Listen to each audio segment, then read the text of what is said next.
Welcome to the Westminster Town Hall Forum, where for 37 years we have engaged the public in reflection and dialogue on the key issues of our day from an ethical perspective. Our hour-long forums are free and always open to the public. We invite you to join us in the sanctuary of Westminster Church for upcoming events. Information may be found at westminsterforum.org or on Facebook, Twitter, Instagram, and LinkedIn as well.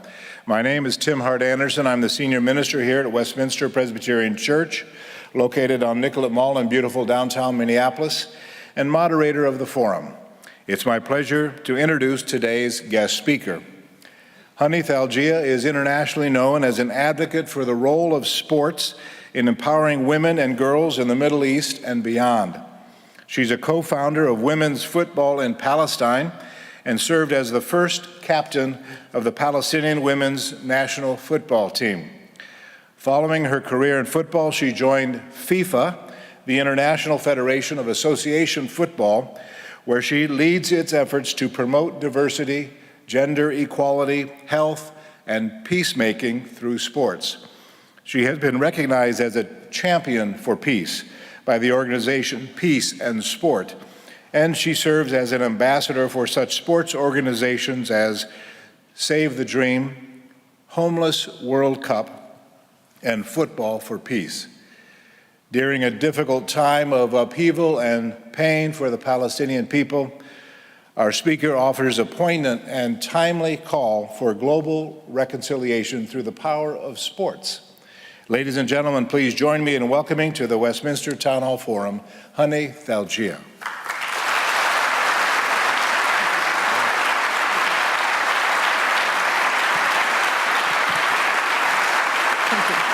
Thank you. So, good afternoon, everyone. Thank you, Dr. Tim, for this great introduction. I think he said it all. Maybe I should leave. So it's absolutely a great pleasure and honor to be here today with all of you in the Westminster Forum. It's historical indeed, in a historical, beautiful place like this, within a diverse audience. Of course, I would also like to thank Dr. Rev. Mitri Rahib, who's here today with us, to make the link and connect us together. And of course, I'd like to thank FIFA, represented by our Secretary General, Fatma Samoura, because she also gave me the opportunity to be here. So I hope we will have great 25 minutes together, and hopefully I will not be too boring for you guys. So, everybody's wondering why my name is Honey. So we can start with that. Usually when I introduce myself, I always introduce it that way. I'm Palestinian, Arab, Christian, woman from Bethlehem. I play football all my life, and my name is Honey, and Honey is my real name. So you know that Honey here, it's like, honey, I'm home. But with my name, it's a little bit different. I don't know what happened to my dad at that moment, but he thought it's better maybe than Bunny. So usually with all these identities that I have introduced, being a Palestinian Arab woman playing soccer in the narrow streets of Bethlehem has brought a lot of challenges and stereotypes, prejudice, and barriers. And just to start with Palestinian, you know, as a Palestinian growing up in Bethlehem, we had to grow up in a very difficult circumstances, as you know, surrounded by walls, restrictions, checkpoints, and many barriers. And to grow up in a culture, in a situation where you feel that sometimes tomorrow might never come. This is my childhood, actually. I had to face the first Intifada when it started already in 1988, when I was only 4 years old. Now you know my age. And then later on in the second Intifada when I was 17 years old. So this is the challenges that we had to go through when we were little kids, and I'm sure all my Palestinians friends and family, they can tell you the same, because we all face the same difficult barriers and circumstances. So what happened is I generated a passion for football, for soccer.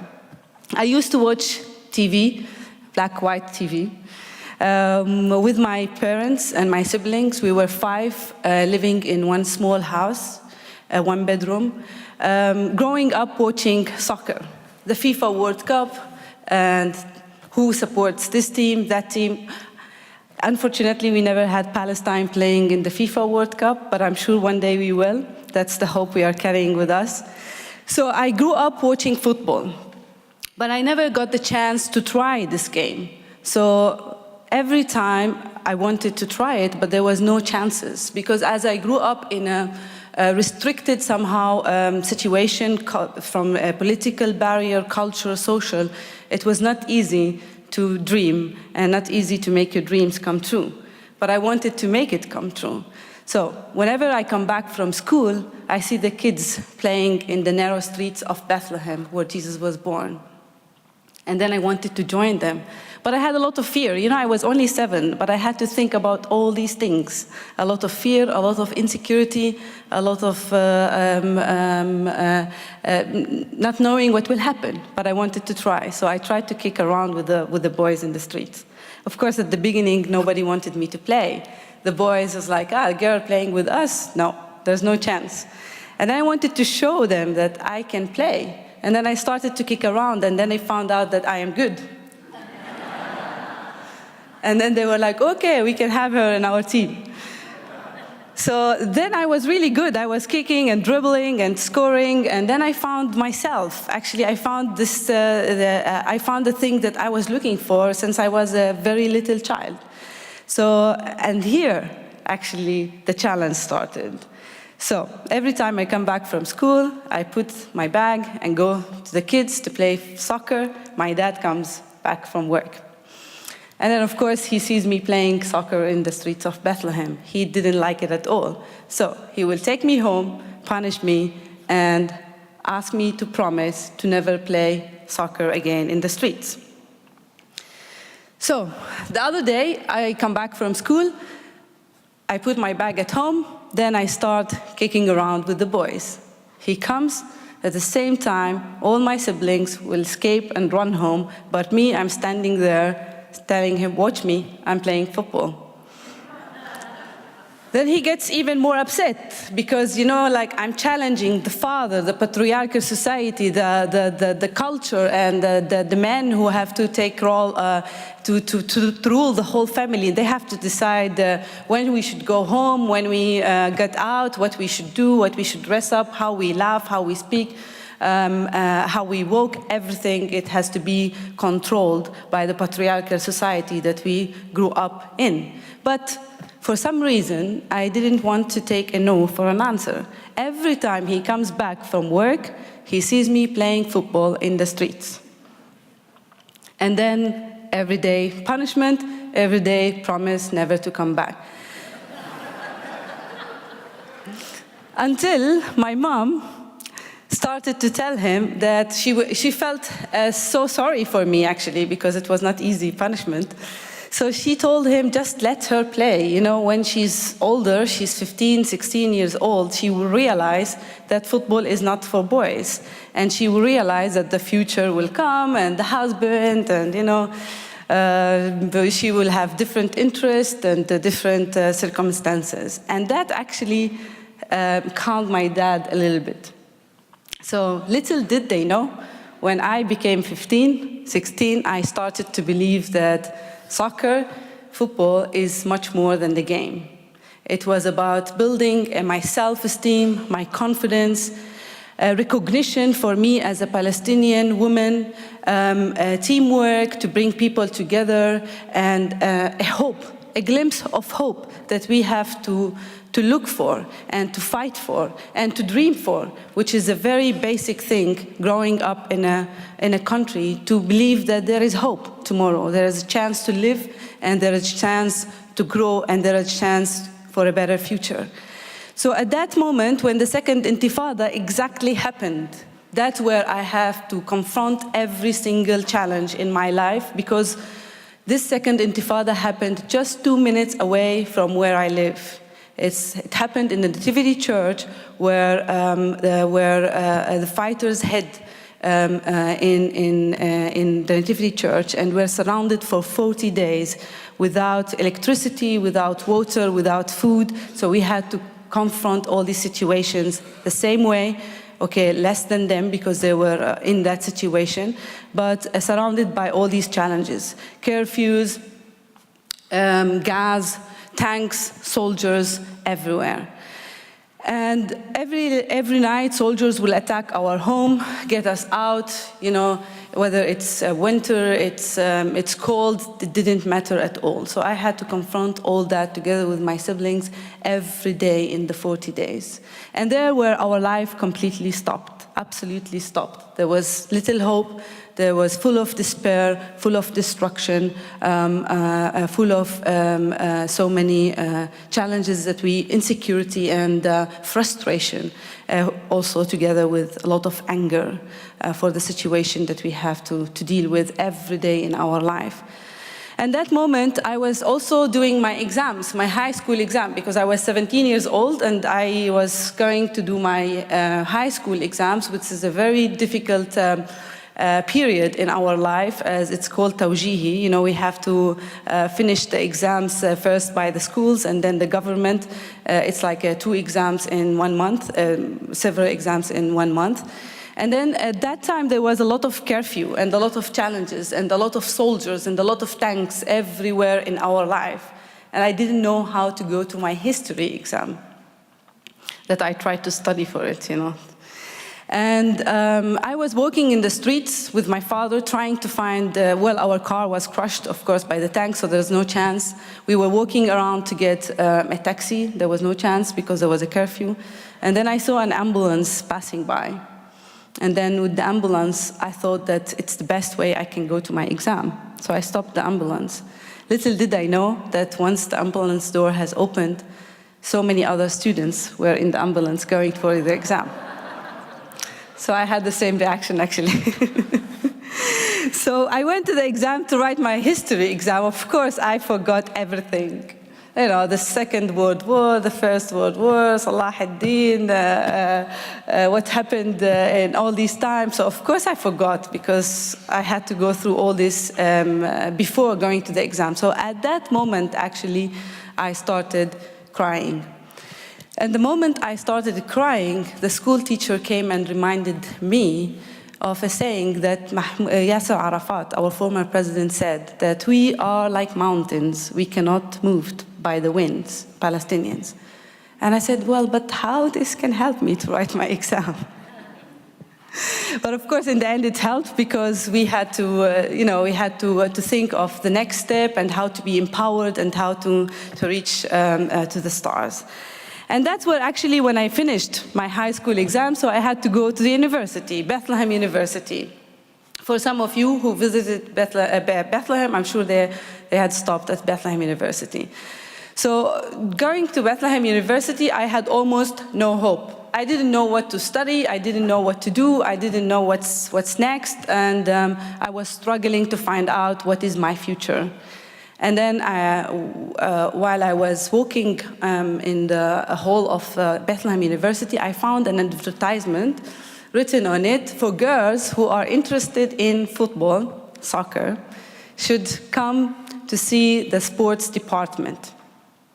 And that moment was the glimpse of hope that I was looking for. So I ran quickly to that department to check what's going on. And then I met that teacher, and she told me, what are you talking about? This advertisement has been there for ages. Can't you see the ink is already gone from it? I was like, from that moment, we want to start. And that's how we managed. She said, how can you start with one person? I said, look, I know how to play football. We can lobby it, and we can bring the girls from different sports, and then we can try. So at that moment, she said, okay, wait, I'll bring you the coach of the men's team. So the coach of the men's team come. He looks at me, he was like, what? I was like, we want to make a football team. I was like, okay, let's try. So he gave me the ball, I tried to dribble, to kick, and then boom, I score it, and then it was exploded. And then he said, from this moment, we will start a women's football team. And that actually was the start of the women's football team in 2003. After a lot of destruction, despair, and hopelessness, we found hope. And we wanted to build up this national team. We wanted to build up the self-esteem of the girls. We went to refugee camps. We went to disadvantaged groups. We went to villages. We went to all minorities to convince their daughters to play football. Of course, at the beginning, it was hard to convince the girls themselves to play football. But we managed to convince them that it's like basketball, it's like volleyball, it's like any kind of sport. And then, of course, we started to convince the federation about the soccer team and how to recognize us. And then 2 years later, they recognized the women's football national team. And we started on a national team level. We started bringing the girls from, we started to spread from Bethlehem to Jerusalem, to Jericho, even Gaza. We had a women's football team, but for many reasons, of course, we didn't manage to train all one together in one place. So when we have a tournament, we will meet somewhere else. They go via Egypt, and we go via Jordan, and then we meet somewhere and train. But it didn't matter at all. The minute we just go and see the football pitch, it doesn't matter where we come from, what is our religion, whether we are Christians, Muslims, it didn't matter at all. The minute we set the first foot on the pitch, we owned the whole field. And we knew that this is our limit, and this is what we want to do. And this is where we want to put our energy, our anger, our frustration, because we thought we chose the best tool to change the mindset, the best tool to get recognition, and the best tool to put football in the world map where it is not existing on the political map. And that's what football managed to do. For the first time ever, we were recognized by FIFA in 1998 as a full member, while we are still looking for a state. We are still stateless people and looking for recognition. So this is how it started with the team. Of course, when we went to Bethlehem University, and I can mention that as well, you know, I grew up in a DR family, DR Consortium, and Bright Star was part of it. I was also a graduate from Bright Stars. And after Bethlehem University, we didn't see any interest also in football, because it was difficult still to convince the society. And at that moment, I went to Dr. Mitrul Raheb, and I asked him if he has the capacity or the willingness to host our football team and try to grow it up together with facilities, infrastructure, and everything. And he, with his vision, his leadership, of course, accepted that challenge, I would say. And there we started in 2009, building up the whole team, building the infrastructure. And now if you look at DR, we have hundreds of girls playing football. It was the first ever women's club in Palestine, specifically in Bethlehem, to bring the girls to safe place to play football and secure place to achieve their dreams and move forward. And that's the place where they are training now. So just to continue with that, you know, it didn't come easy, actually. So we had to encounter the society as well. The same things I have faced of rejection, of criticism, of being called a tomboy, of being called that nobody will marry me in the future, of being told that this is a masculine game and this is only for boys and no girls should play. We just wanted to continue. We were determined to believe that this is our message to the whole world. This is what we want to do, and this is what we will manage to do. The girls from the different backgrounds. I remember one of the girls, for example, Sarab. She's from the SOS village. She came with nothing, but the power that football managed to change her life is really enormous. She managed to get football as her dream and her option for a better life. And after that period, you want to know that what happened to me. I had injuries. This is what another injury, another prison, another barrier that I have to encounter. But I didn't let it go. And as we say, everything happens for a reason. During that time, I managed to influence more girls, more boys to come from the streets, to come from the houses in a safe environment to play football. And there where I thought, okay, how about going international? We want the whole world to listen to our message, to listen to our hope, to listen to our dreams. And there where I applied for the FIFA Master, where I studied sports management in 3 different countries in Europe. And among this master, 30 people from the whole class are there from different backgrounds, different nationalities. And then after that, FIFA gives an internship to 1 person, to 3 people from the class, and I managed to get one of them. That was 2011, 2012. Until today, I am in FIFA, working to communicate the power of football in breaking down barriers in different countries worldwide. And the examples are a lot, actually. And one of them I can highlight, or 2 of them, in Jordan, 2016, when we hosted the Women's World Cup under 17 for the first time ever in such an Arab country. Everybody thought that this is impossible to happen. The culture, the social, the barriers for women, but we managed to even empower those women and have 75% of the local organizing committee as women, with the CEO as women too.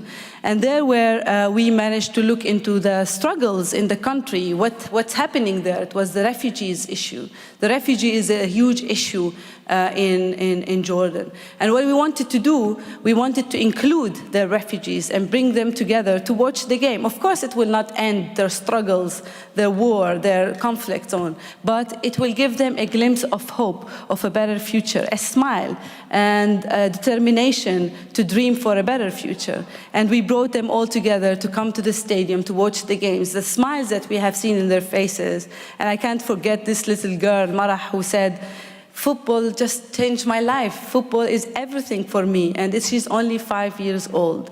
And the same example happened in Papua New Guinea. When I was in Papua New Guinea, I never thought that I would be in such a place in Oceania.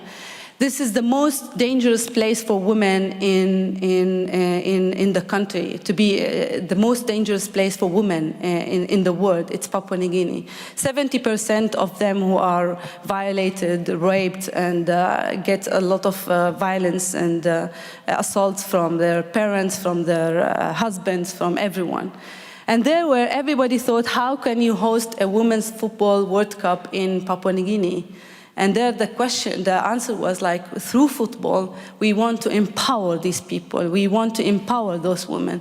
It's true, we will not end the war, we will not end conflicts, but we can give them a chance to build their self-esteem, to give them the chance to dare the dream, as I dared to dream one day, and football completely changed my life.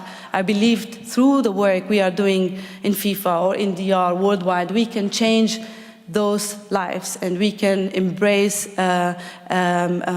change to their mindset, and also we can send the message to the whole world that with End Violence hashtag, which requires nothing, we can influence so many people. And that's the message that came out from Bethlehem, from the small team that we started with, from DR, from Bethlehem University, to the outside world, that we dare to dream, and we wanted a better future, and we wanted to bring hope to the outside world. We wanted to send a message of love. We want a message of justice, peace, and empowerment. And this is what we are looking for, and we are dreaming for. It's the basic for every human rights to have such things. And we thought through football, through the power of itself, through the magic that it has, we can make this happen. And as always, Mitri says, actually, the sky is the limit, and not the walls, not the restrictions, not the barriers. And thank you very much for having me here.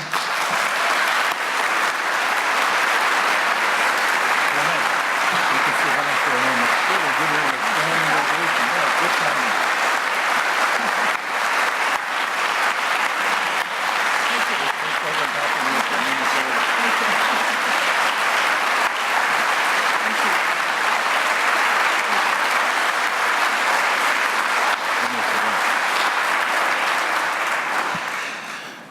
Thank you, Honey Thaljieh, for that inspiring presentation. For those listening on the radio, you can't see it, but there was a standing ovation here at Westminster Presbyterian Church. You're listening to the Westminster Town Hall Forum broadcast from Westminster Church on Nicollet Mall in downtown Minneapolis. My name is Tim Hart Anderson. I'm the senior minister of Westminster Church and moderator of the forum.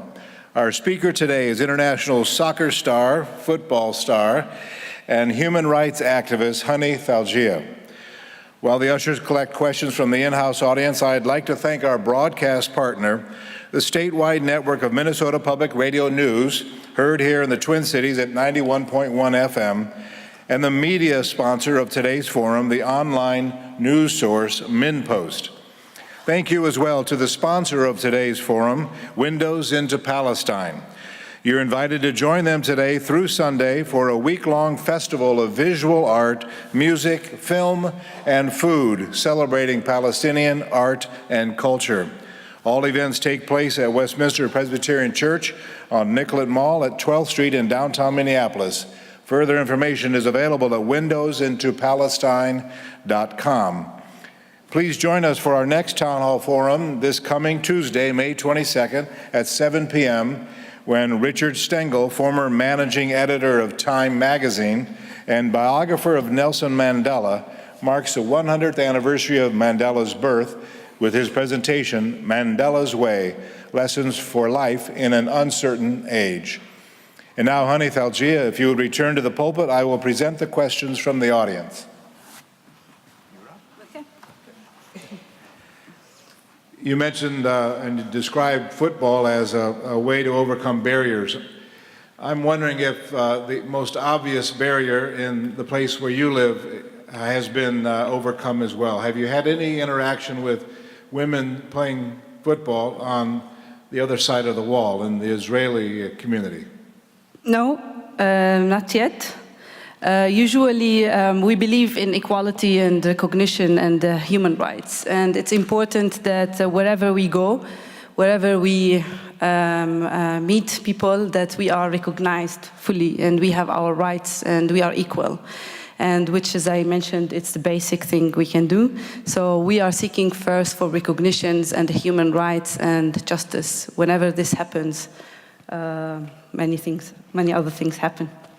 Question from the audience. What impact do you think combined Israeli-Palestinian groups, peace groups, apparently not football teams yet, or other organizations have on the Middle East peace process? There's those groups that can overcome these barriers. What impact on the peace process? I believe the peace process has to be sustainable. So one event or one game will not end the suffering and the injustice of the Palestinian people and any other people worldwide. So sustainable projects and sustainable events that will reflect on both sides and both communities would be the best solution to bring people together. Do women play other sports in Palestine, and what are some of those sports? And are there sort of similar inspiring stories as yours? Of course, there are many other women playing different sports. We have swimming Olympians, actually, who represented us in the Olympics. We have horse riders. We have arching, and we have judo. We have many other sports, absolutely. And most of them, they are very inspiring, and they have the same message that I have. No matter what the circumstances are, no matter what the challenges are, we believe that we Palestinians have a strong message to the world, and we want to live, and we are equal. And through football, through sports, we are all united, because it doesn't matter, as I mentioned, what's your color, what's your nationality, what's your ethnicity, what's your background. We are all united, and that's the message the Palestinian girls from different sports and different backgrounds are carrying and conveying to the outside world. Bethlehem, of course, is located in the West Bank. What about in Gaza? Has there been any activity with football in Gaza through your organization, through your league? So as I mentioned in my speech, yes, at the beginning we wanted to have Gaza to play, the girls in Gaza to play with us. And the first time we managed to do that, actually it was in 2006. We met for a World Arab Championship in Egypt. As I mentioned, we couldn't manage to train in the country, so we had to meet in Egypt and train there. We didn't know the girls before, and we thought that it's a great opportunity. We interact and we meet, and we became family, we became friends. Well, don't ask me about the result, because because it was also our first time to play on a big soccer field. So for us, it was important, the representation of the two teams from the West Bank and Gaza. And actually, I can mention one that about this story, because when the tournament was over and we wanted to go back home, of course, there were other teams from other countries, and then they saw us saying goodbye to each other, the girls from the West Bank and the girls from Gaza. And then they all questioned, like, what is going on? Like, you are not traveling to the same country? Why this is happening? With tears and emotions and all that. And we were like, no, they will go on another side and we will go on another side. And sadly speaking, until today, we have never met them again. I hope that we will, sooner or later. A number of questions have come to us about traveling and limits to your ability to move around internationally. Of course, you're now with FIFA in Switzerland, but when you were in Palestine, how difficult was it for the team or for you to secure travel beyond the West Bank? I mean, it's absolutely very difficult. Look at our team, our family, who came just 3 days from Palestine. How many days they have to arrive, to reach here? 3 days? It was 3 days, actually. They had to pass through Jordan and the borders and then take the flights and then the delays of the flights and then irrigation at the airport. We faced that every single day in our life. It didn't save me that I'm in Switzerland now, because every time I go to my country, I get detained and I get questions, and my stuff are taken from me, my phones, my laptop, everything. So can you imagine that for a girl who is only 14 years old or even younger, to just have to encounter all this injustice every day in her life, and the surrounding that we have to grow up in? It's frustrating, and of course we always maybe think that one day why this is all happening to us, why we have not born in Minnesota, for example, and eating a lot of Juicy Lucy every day.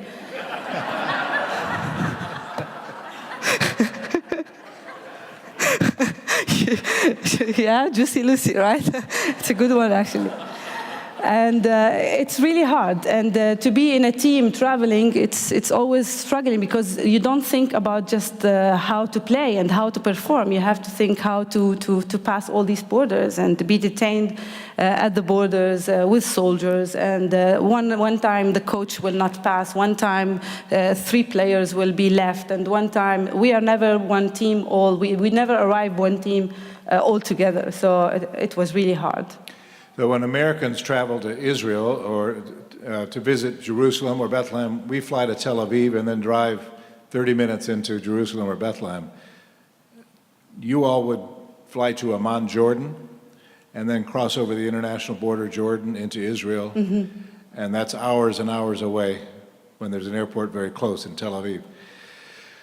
Tell us about the responses you're getting from men. We understand your culture, or at least think we understand that the culture from which you came, which you come, is somewhat patriarchal, and the traditional men would not support women, as your own father. And tell us what kind of response you're getting from men, and maybe from your own father, now that you've been such a success. Now, I'm sure you all wonder, what is my father's reaction? You know, I didn't finish that in the story. I kept it for your imagination. You know? So actually, my father is very proud now. And I'm sure he's listening. Every time I'm in the news or in TV shows or everywhere, you know, like, he started to be proud when he saw that happening. One day, it was a big game in 2008 where the first league kicked off. And Mahmoud Abbas, our president, was there together with the FIFA president, and I was the captain of the team, you know. And there was a picture in the newspaper, and the biggest newspaper in Palestine went out. And then my father, at that moment, took the newspaper and he went around to the neighbors. He was like, "This is my daughter," you know. And you know, I always say, if I manage to challenge my dad and to never take a no for an answer, I can challenge the whole world.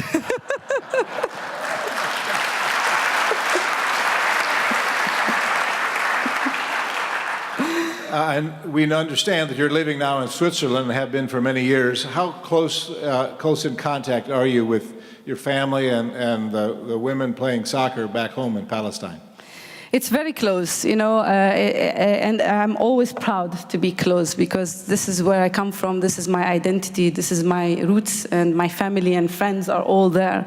And of course, it's hard sometimes just to live in the diaspora without, you know, meeting your friends and family every day in your life. And of course, I have a great special connection with my team because I grew up with them. We had to face the same challenges. We cried together, we laughed together, we hoped together, we smiled together, and we broke our barriers together. And that's why every time I go to Palestine, I go to DR and I train with the girls and I kick around. And I'm proud and inspired by them every time I go because now they are coaches, they are administrators, they are referees, and they are training the new generation. We have now hundreds of girls playing in Palestine. And thanks to those girls who were determined and worked hard to make this happen. So I'm always connected to the family. I travel around 3 times a year, although I still have to face all the challenges in between. But this keeps me energetic. I recharge my batteries every time I'm there. And I'm happy always to be with my family and friends in Bethlehem, Palestine. We know that the Christian population in Palestine is shrinking rapidly and is diminishing more and more every year. You say you're from the Christian community in Bethlehem. Did your Christian faith influence you at all as you became a soccer player, or your religious environment influence you to tackle such barriers? I'm sure, you know, faith is important, and just to believe that tomorrow will be a better day, and the inner belief that we had to carry it on growing up next to the Nativity Church, growing up in the Sunday schools of the Lutheran Church, growing up surrounded with lovely parents and family that they took us always to church. It makes you stronger. And there were a lot of people ask, how do you manage through all these situations that you still smile? And then I always say it's the inner peace and faith that we have, and the belief that everything happens for a reason, and tomorrow is always better, and what doesn't kill you makes you stronger.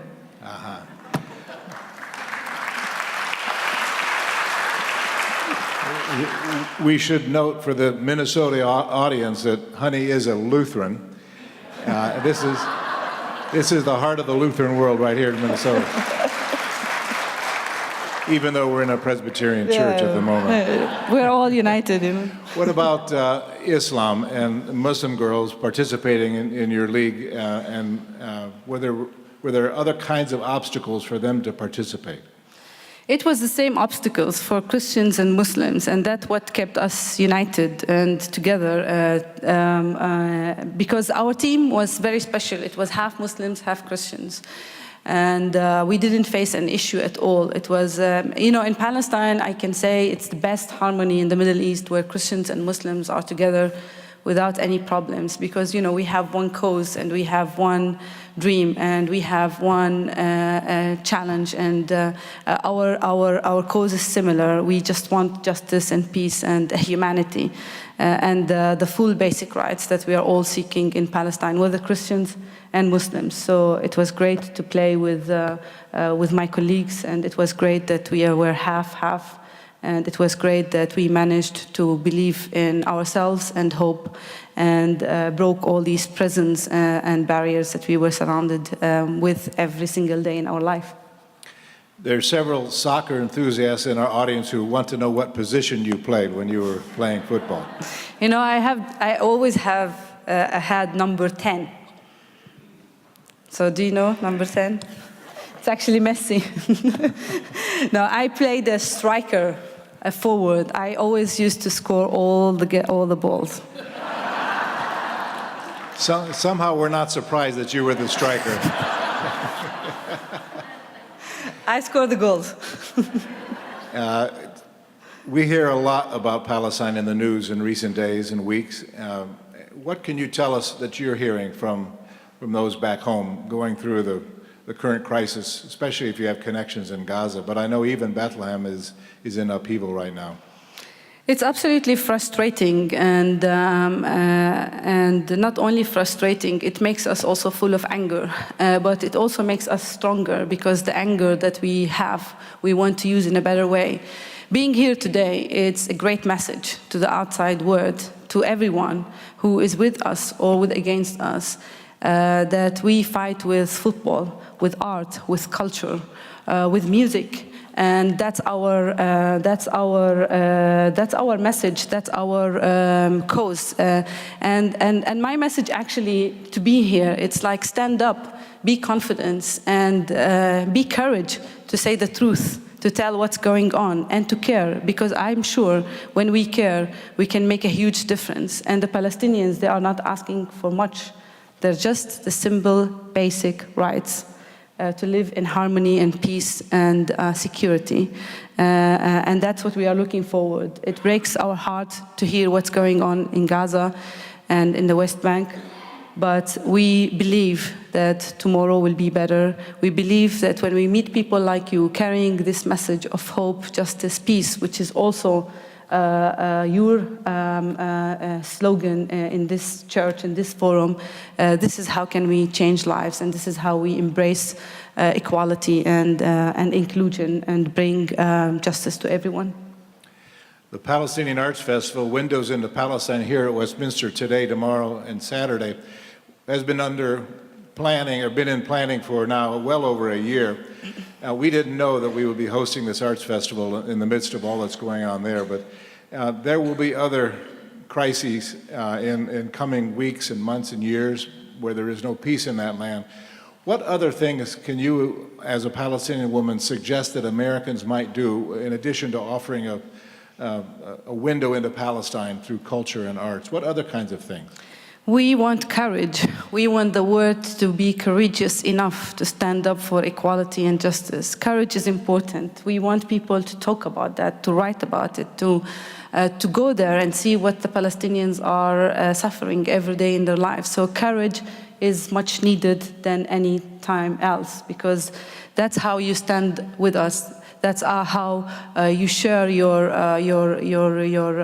thoughts about what's going on. It's important to be courageous enough to stand for justice and to stand for equality, and not just to be neutral or take other sides, because to stand for justice, it's a human rights thing, and this is everyone would like to have and to live with human rights and basic human rights.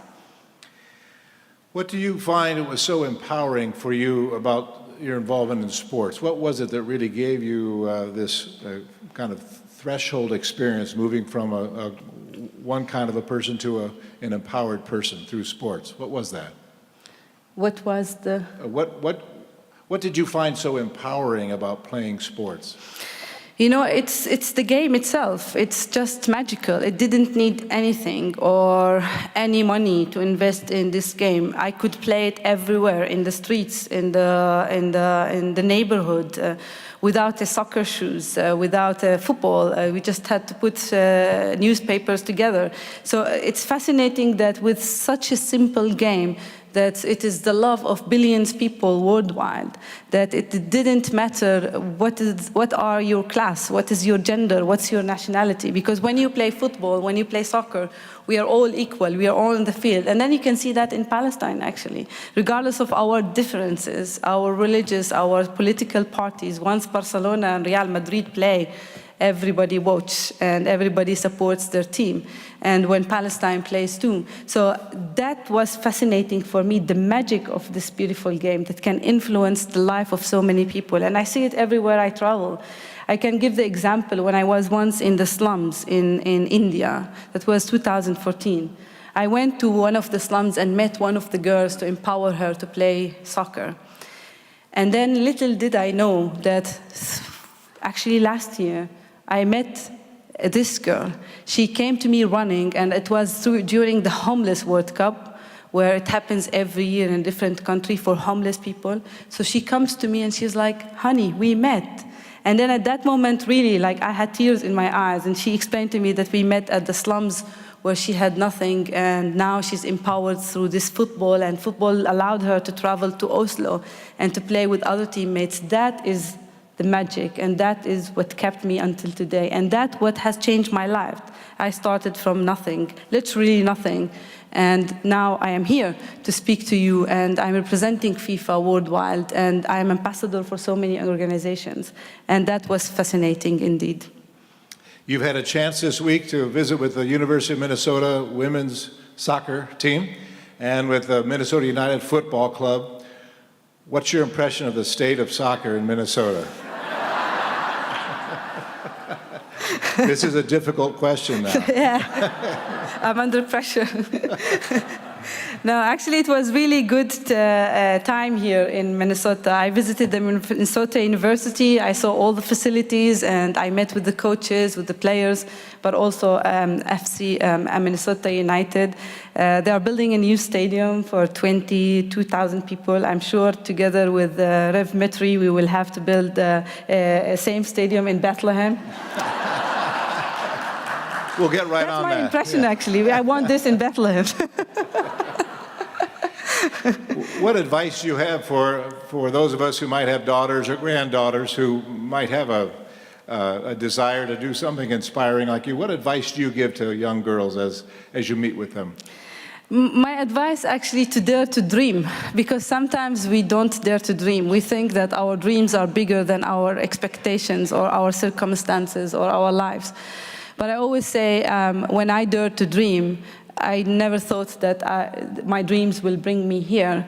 And it was almost impossible to dream what I have dreamt. But because I dared to dream and I managed to focus on my dreams and break down all my barriers, I managed to achieve all my dreams and make them true. So my message is dare to dream, be confident, be strong, be secure, because the future is yours.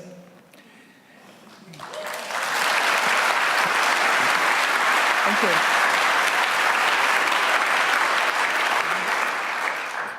Honey, you've spoken of your dream several times, and I think we imagine that your dream is bigger simply than football.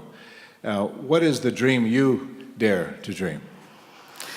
I dare to dream of justice to be prevailed one day, and sooner than later. That's my dream, justice to prevail. Aha. Well, that's a good dream to have. It's a bigger dream, but we will make it happen. You've been with FIFA for a number of years, and eventually you will move on to something else, presumably, unless you become the head of FIFA, which I imagine is well within your power. Okay, thanks. You mean the president? Where do you see yourself going next? What is Honey Thaljieh's dream in 5 years or 10 years for your life?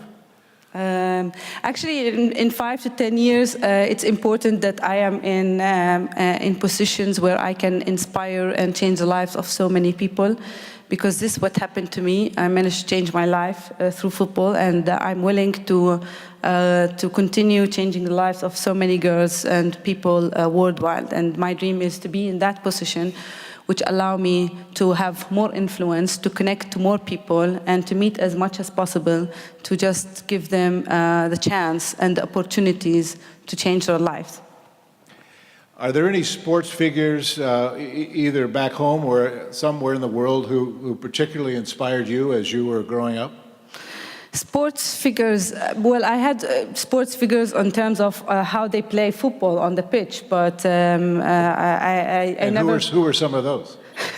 Well, like I was too young, but when Pelé was playing and Maradona was playing, now you will think of my age again. But but I like Cristiano Ronaldo, for example. Everybody thinks that he's arrogant and he's full of himself. But what he's using to give back to the world through his charities and his message to refugees and even to Gaza, empowering people through his celebrity status is really important. And for me, the idol is this whole thing together, not only the skills on the pitch, but off the pitch. And that's what we are trying to achieve through football, that we are not only players on the pitch, but we are also off the pitch, following what the game has to embrace to us. Because for me, it's a football match is a football feed, and football rules are only 90 minutes. And within the 90 minutes, many things happen. You have an opponent, you get a red card, you get a yellow card, you fall, but you get up, and you lose, and you win. And that's a reflection in life. You also respect your opponents. You are together. You are you have the team spirit, and that's what happens in real life. Respect, commitment, follow the rules, respect the other side, and enjoy and have fun, and tackle all the challenges. And you know that one day you will win, and one day you will be there, and one day you will recover, and one day you will overcome.